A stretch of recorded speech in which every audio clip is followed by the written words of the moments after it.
एक ऐसा आदमी जो किसी भी सुंदर लड़की को देखता है तो वो उसकी लेने का प्लान बना लेता है। दरअसल इसका नाम विवेक होता है, जो शहर में रहकर जॉब करता है और जब वो अपने गांव आता है तो पलंग तोड़ कैप्सूल को दारू में घोल कर पी जाता है और अपनी बीवी की बहुत बुरी तरह से लेता है। अब वो शहर जा रहा होता है कि तभी साइड में एक सुंदर लड़की को देखता है और उसको देखते ही विवेक के नीचे हलचल होने लगती है। वो उस पर लाइन मारने की कोशिश करता है लेकिन वो उसको भाव नहीं देती। जब वो अपने ऑफिस आता है तो उसकी नजर एक लड़की पर पड़ती है। विवेक अब अपने केबिन में आता है तो पियोन क्लाइंट भेजने को पूछता है, लेकिन विवेक पहले लड़की को अंदर लेने को कहता है। वो लड़की जैसे ही अंदर आती है विवेक के नीचे फिर से हलचल शुरू हो जाती है। लड़की अपना इंश्योरेंस अप्रूव कराना चाहती थी लेकिन विवेक तो उसके सामने सब कुछ खोलने को तैयार था। विवेक बोलता है आपका काम बहुत जल्दी हो जाएगा, जिससे वो लेडी खुश हो जाती है। यहाँ विवेक एक डॉक्टर के पास आता है और उससे शर्माते हुए उससे पलंग तोड़ डीएच कैप्सूल मांगता है। डॉक्टर उसको ऐसी दवाई देता है कि पूरी रात तू पलंग तोड़ेगा। अब वो अपने घर आता है जहाँ एक बीमार औरत उसके साथ किराए पर रहती है। उसकी एक इंदु नाम की बेटी होती है जिसको बहला फुसलाकर विवेक हर रोज बुरी तरह क्रिकेट खेलता है। इस आदमी को जहाँ लड़की दिखती है ये अपनी राल टपकाने लगता है। यहाँ विवेक दिव्या को कॉल करके बताता है कि आपके पेपर रेडी हो गए हैं, लेकिन वो अभी अपने पार्लर में होती है। इसीलिए वो उसके पार्लर का एड्रेस पूछता है और 10 मिनट में ही वहाँ पहुँच जाता है उसके पेपर देने के लिए। और जैसे ही विवेक सामने देखता है तो दिव्या उसको कड़क माल लग रही होती है और वो उसको पेपर देते ही काफी पर चलने को बोलता है, लेकिन वो काम का बहाना बता के चली जाती है और दिव्या के सपने देखने लगता है जहाँ वो उसको अपनी गोद में लेकर उसके साथ रोमांस कर रहा होता है। अब वो किसी न किसी बहाने उससे पार्लर में मिलने आने लगता है और जब रात को घर आता है तो उसने टाइम पास के लिए एक मोटी लड़की को प्यार के जाल में फंसा रखा था। यहाँ वो लड़की अपनी फ्रेंड को बताती है कि विवेक बहुत कमीना आदमी है, वो रात को मेरे साथ बहुत बुरा बिहेव करता है और ये भी बताती है कि मैं अभी उससे छुटकारा भी नहीं पा सकती क्योंकि मेरे पास अभी कोई जॉब नहीं है और मुझको हर महीने उससे फाइनेंशियली हेल्प लेनी पड़ती है। अगली रात वो विवेक को कॉल करके बताती है कि मेरी माँ का देहांत हो गया है, लेकिन वो आने से मना कर देता है। इसलिए कुछ आदमी मिलकर उसका अंतिम संस्कार कर देते हैं। अगले दिन वो आकर फोटो के सामने हाथ जोड़ता है और उसको कमरे में चलने को कहता है। डायना अपनी फ्रेंड को बताती है कि विवेक मेरे साथ रात को बहुत गलत रवैया रखता है। जब वो हमारे घर रहने आया था तो मैंने उसको बहुत अच्छा आदमी समझा था, वो हमारी मदद भी किया करता था, मेरी माँ को हॉस्पिटल भी ले जाया करता था। मुझको मालूम नहीं था कि ये सब उसका एक दिखावा है मुझको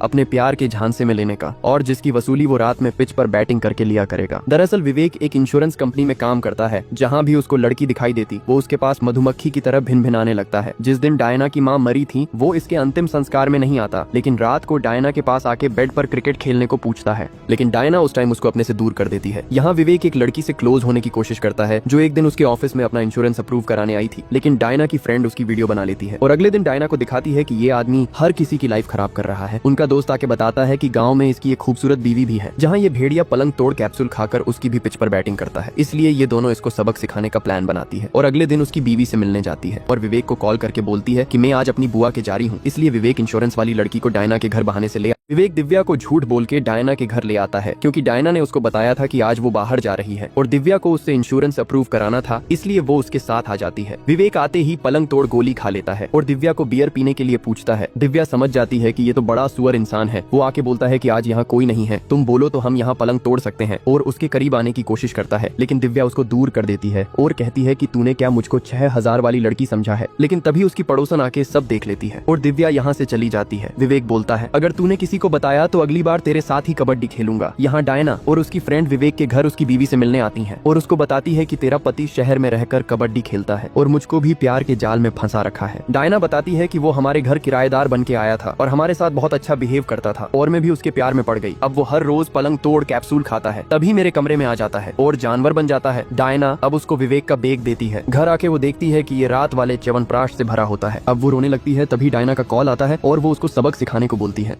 यहाँ डायना और उसकी फ्रेंड विवेक की बीवी को बताने की कोशिश करती है कि उसका पति एक भेड़िया इंसान है जो शहर में रहकर हर रोज एक नया शिकार देखता है और पलंग तोड़ कैप्सूल खाकर उनके साथ पलंग तोड़ता है, लेकिन उसकी बीवी को उनकी बात पर विश्वास नहीं होता और उनको इग्नोर करके जाने लगती है। लेकिन डायना उसको उसके पति की फोटो दिखाती है जिसमें वो उसके गले लग रहा है और बताती है कि इसने मुझको भी अपने प्यार के जाल में फंसाया और अब पटाखा गोली खाकर मेरे साथ हर रोज क्रिकेट खेलता है। ये सुन के उसको बहुत बड़ा शौक लगता है क्योंकि उसको पता था कि उसका पति एक सुअर इंसान है, लेकिन ये नहीं पता था कि वो दूसरी जगह भी क्रिकेट खेलता है। डायना बताती है कि अब वो एक दिव्या नाम की लड़की के पीछे पड़ा है जो एक पार्लर में काम करती है और अब वो उसके ही सपने देख रहा है कि कैसे उसको अपने प्यार में फंसा सके, लेकिन अब हमको साथ मिलके उस भेड़िए का पर्दाफाश करना होगा। लेकिन उसकी बीवी वीडियो कॉल पर उनका साथ देने से मना कर देती है कि मुझको मेरे हाल पर छोड़ दो। लेकिन अगले दिन विवेक जैसे ही उसके पास आता है वो फिर से सुअर जैसा बिहेव करता है, जिससे उसकी बीवी डायना का साथ देने के लिए मान जाती है। और अगले दिन विवेक जैसे ही अपने घर आता है उसकी बीवी बाहर से गेट बंद कर देती है और अंदर आकर वो डायना और उसकी फ्रेंड को सामने देखता है। जब विवेक घर आता है तो उसकी बीवी उसको अंदर भेजकर बाहर से ताला बंद कर देती है और अपनी सास और बच्चों को एक दिन पहले ही गांव से बाहर भेज देती है। जब वो अंदर आके देखता है तो डायना और उसकी फ्रेंड वहीं होती है। विवेक अपनी बीवी से पूछता है कि ये दोनों झल्ली यहाँ क्या कर रही हैं। डायना की फ्रेंड उसको बैठने को बोलती है। विवेक जैसे ही कुर्सी पर बैठता है, डायना उसके फेस पर स्प्रे मारती है और वे तीनों मिलकर उसको रस्सी से बांधने लगते हैं, क्योंकि विवेक बहुत सुअर इंसान होता है और उसकी बीवी को उसके बारे में पता चल गया था कि वो शहर में रहकर दूसरी लड़कियों के साथ भी क्रिकेट खेलता है और उसकी बीवी को उसके बैग से पलंग तोड़ दवाइयां भी मिल गई थी, जिसको वो खाकर बैटिंग किया करता था। लेकिन अब ये तीनों साथ आ गई होती हैं। विवेक खुलने की बहुत कोशिश करता है, लेकिन डायना उसके मुंह पर भी टेप लगा देती है। अब डायना की फ्रेंड अपना यूट्यूब चैनल एक्टिव करती है और सभी लोगों को विवेक की सच्चाई दिखने की कोशिश करती है कि उसकी इतनी खूबसूरत बीवी होते हुए भी ये आदमी बाहर मैच खेलने की कोशिश करता है। डायना अब चैनल पर आती है और लाखों लोग उसको लाइव देख रहे होते हैं। वो बताती है कि ये आदमी मेरे घर रेंट पर रहने आया था और हमारे साथ अच्छे से घुल मिल गया और मेरी माँ को गलत दवाइयाँ देकर उनको पैरालाइज कर दिया।